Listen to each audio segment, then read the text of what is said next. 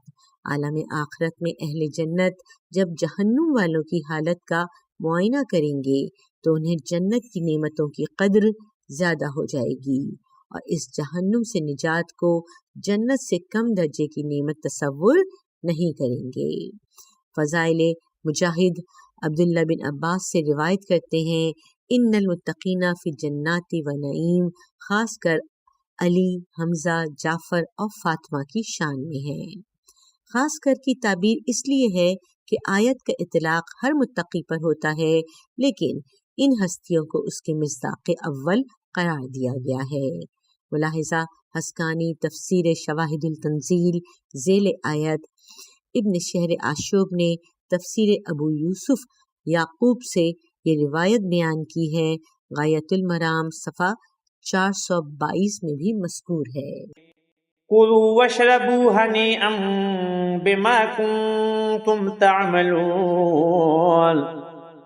خوشگواری سے کھاؤ اور پیو ان اعمال کے عوض جو تم کرتے رہے ہو۔ تفسیر آیات میں بیان کرتے ہیں کہ جنت کے کھانے اور پینے کی چیزوں میں خوشگواری کے علاوہ کسی قسم کے ضرر کا احتمال نہیں ہے۔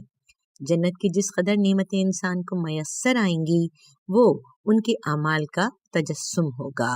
متکئین علی سرر مصفوفہ وزوجناہم بحور عین۔ وہ صف میں بچھی ہوئی مسندوں پر تکیے لگائے ہوئے ہوں گے اور بڑی آنکھوں والی حوروں سے ہم ان کا اخذ کر دیں گے۔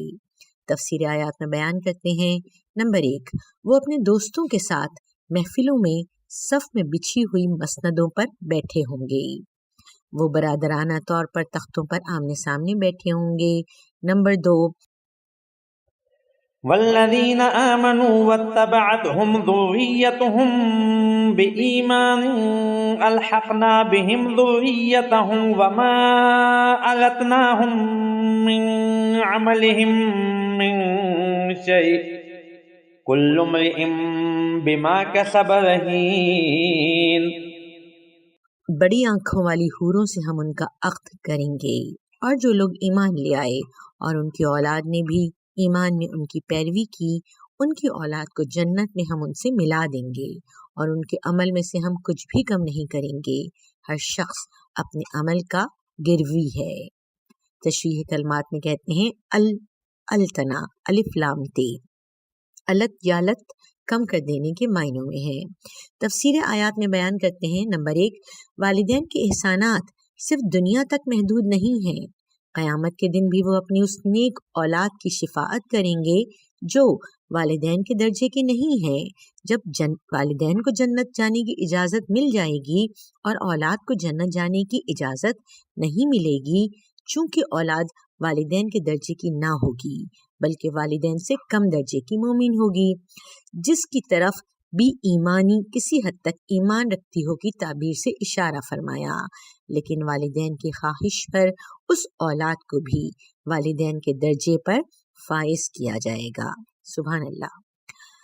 نمبر 2، وما التانہم من عملہم، اولاد کا درجہ بڑھائے جانے پر والدین کے درجات میں کوئی کمی نہیں کی جائے گی۔ اس صورت میں کوئی احسان نہ ہوگا اگر والدین سے اٹھا کر اولاد کو دے دیا۔ احسان یہ ہے کہ اللہ اپنی طرف سے درجات عنایت فرمائے۔ سورہ مومن کی آیت نمبر 8 اور سورہ رعد کی آیت نمبر 23 سے معلوم ہوتا ہے کہ اگر والدین کم درجات کے ہیں اور اولاد بلند درجات کی ہو تو اللہ تعالیٰ اپنے کرم سے والدین کو اولاد کے درجات پر لائے گا۔ فرمایا، ایسی دائمی جنتیں ہیں جن میں وہ خود بھی داخل ہوں گے اور ان کے آبا اور ان کی بیویوں اور اولاد میں سے جو نیک ہوں گے وہ بھی۔ سبحان اللہ۔ والدین اگرچہ نیک ہوں گے لیکن اولاد کے درجات پر نہ ہوں گے تو والدین کو بھی اولاد کے درجات پر فائز کر کے جنت میں داخل کیا جائے گا۔ یہ وہ مقام ہے جہاں والدین کو نیک اولاد آخرت میں بھی فائدہ دے گی۔ نمبر 3، کل امر بما کسبا رہین، ہر شخص اپنے اعمال کا گروی اور گرفت میں ہے۔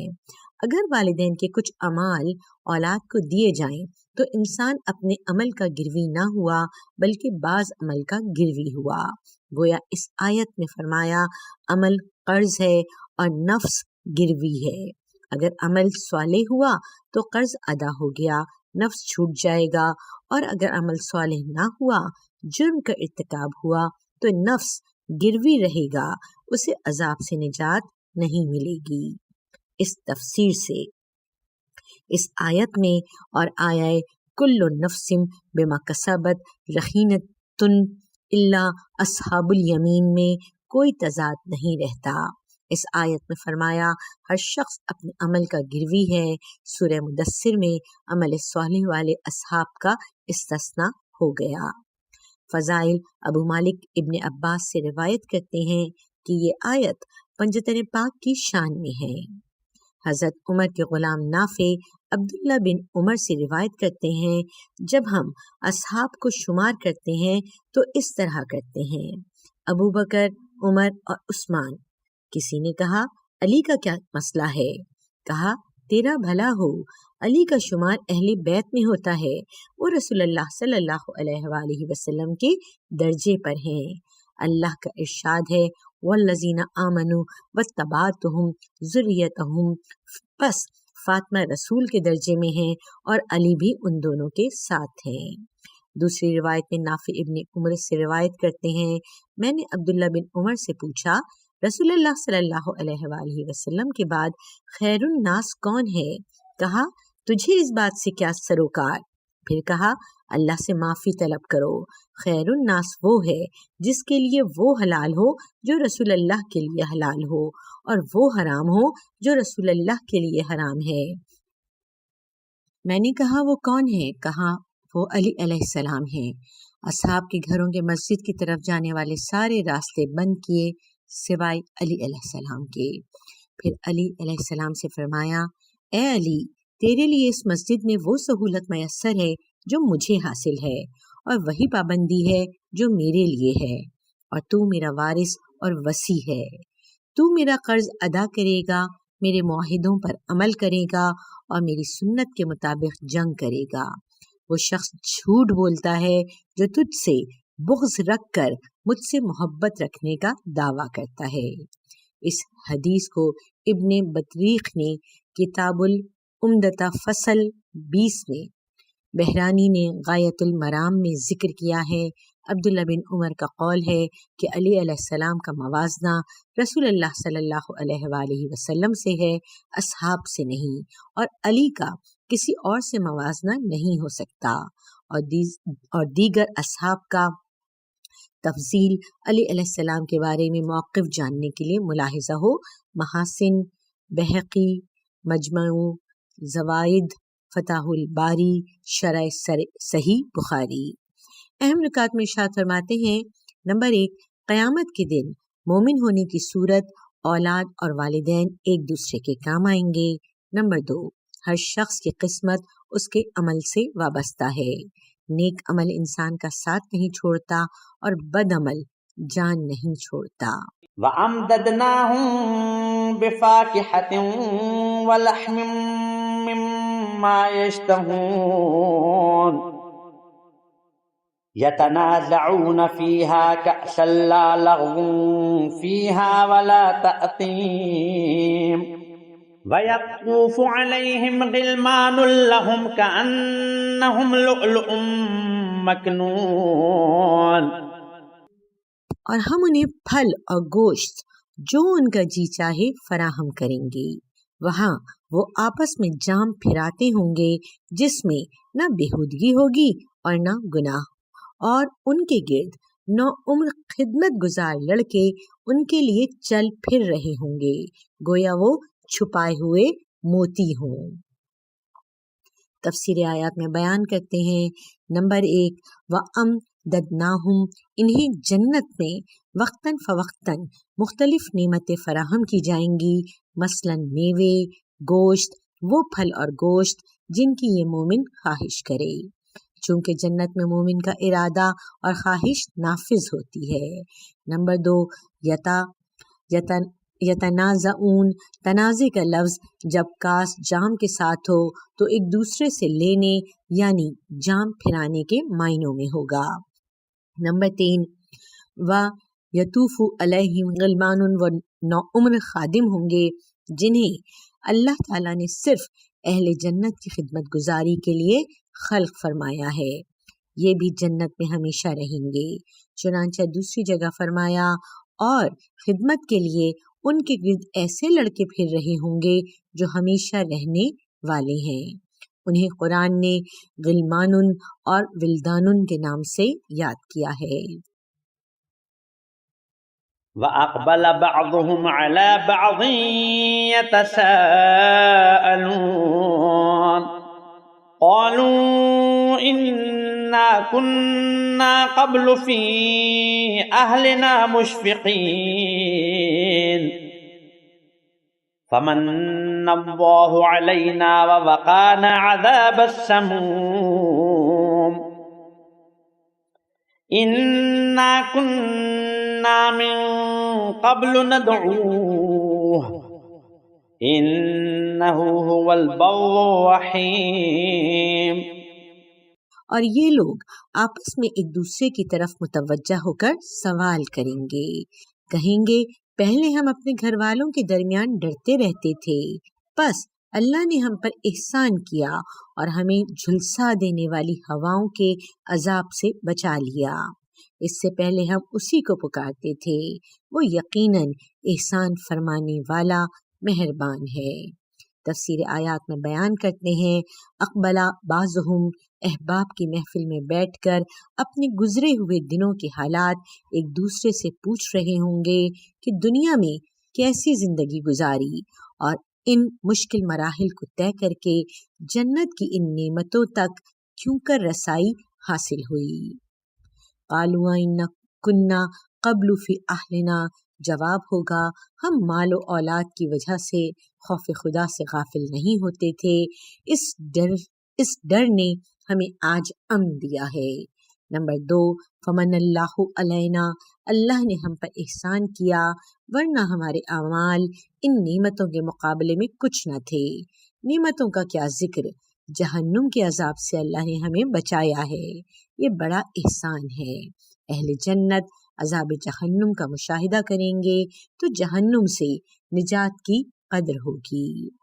السموم، جھلسا دینے والی ہوا کو کہتے ہیں۔ نمبر 3، انا کنا من قبل ندعوہ، جنت کی زندگی سے پہلے ہم اللہ کو پکارتے تھے، آج ہماری پکار سنی گئی۔ نمبر 4، انہ هو البر الرحیم، اسے ہم نے پکارا تھا یہ جان کر کہ وہ 2 اہم اوصاف کا مالک ہے، وہ البرو یعنی احسان کرنے والا ہے، اور اس کا احسان وسیع ہے جیسا کہ اس کی رحمت وسیع ہے۔ وہ الرحیم ہے، ایک ادنا عمل کا بڑا ثواب دیتا ہے، وہ کثیر الرحمہ ہے۔